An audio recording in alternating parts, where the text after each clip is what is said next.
Hi hello, स्वागत आहे तुमचं सानिकाच्या दुनिया या चॅनेलमध्ये. Good morning. सकाळी उठलो, आंघोळ वगैरे करून आम्ही फ्रेश झालो. आता आम्ही फरशा पुसून घेतोय. फरशा पुसून झाल्या की आम्ही नाश्त्याची तयारी केली. आम्ही नाश्त्यासाठी पोहे बनवणार होतो, त्याची तयारी आम्ही केली. मग आमचे पोहे रेडी झाले आणि आम्ही खायला घेतले. सगळं झालेलं आहे. आता 10 वाजल्यात. आता आम्ही निघालो गावाला. आता आम्ही कोणत्या गावाला जाणार आहे ते तुम्हाला थोड्याच वेळात कळेल.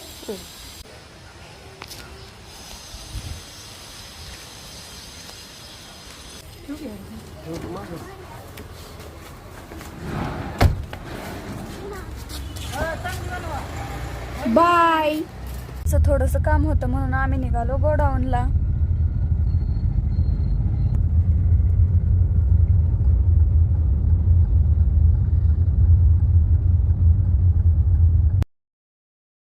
मग आम्ही पोचलो गोडाऊन मध्ये.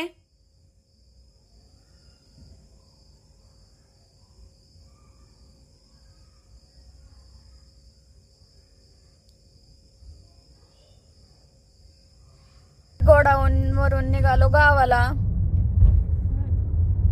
आता आम्ही भिगवण मध्ये आलो आहोत.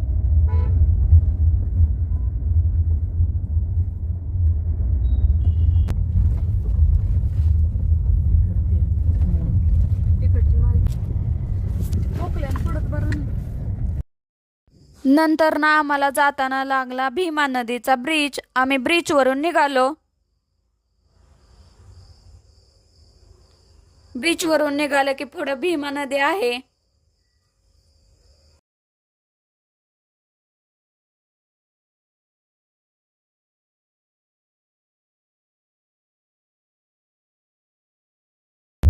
ही भीमा नदी आहे. भीमा नदीमध्ये खूपच पाणी होतं. भीमा नदी फुल भरलेली होती. पुढे गेलं की आम्हाला खेड हे गाव लागलं. कर्जत मधील आजूबाजूच्या गावातील रथयात्रेनिमित्त गावागावातून दिंड्या कर्जत मध्ये दाखल होतात.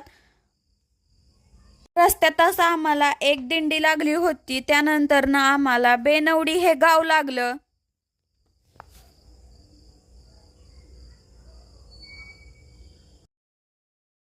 बेनवडी गावातून पुढे आलं की आम्हाला दुसरी ही दिंडी लागली.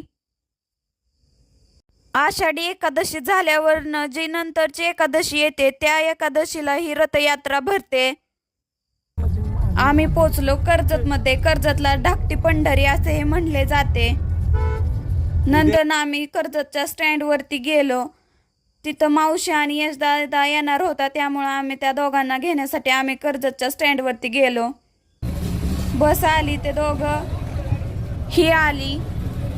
नंतर ना आम्ही निघालो मामाच्या गावाला. इथून थोडंसं लांब आहे आमच्या मामाचं गाव.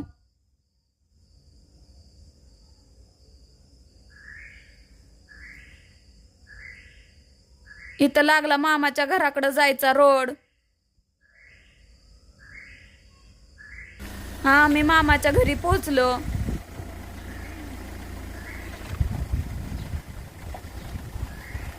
आम्ही बॅगी वगैरे उतरवल्या.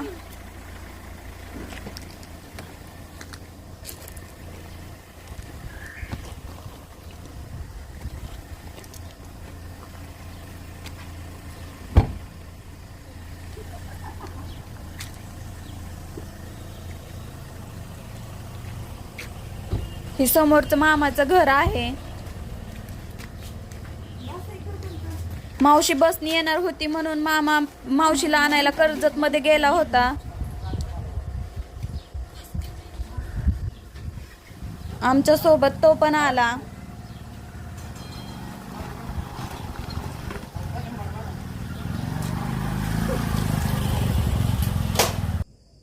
मामाच्या जुन्या घरामध्ये स्वयंपाक करायचा चालू होता. मामी आमच्यासाठी स्वयंपाक बनवत होत्या.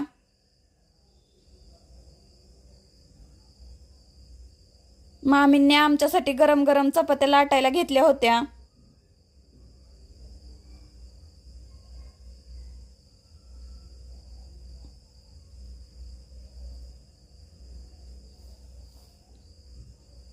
त्यानंतर यशदादांनी वरती जाऊन माहीला आणलं. खूप गोड आहे माही.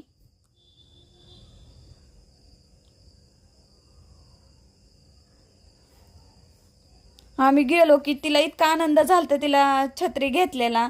लगेच आम्हाला छत्री तिनं उघडून दाखवली. आम्ही तिथं गेलो होतो म्हणून तिला खूपच आनंद झाला होता. बाय. लाईक करा, शेअर करा, सबस्क्राईब करा. चला भेटूया उद्याच्या ब्लॉगमध्ये.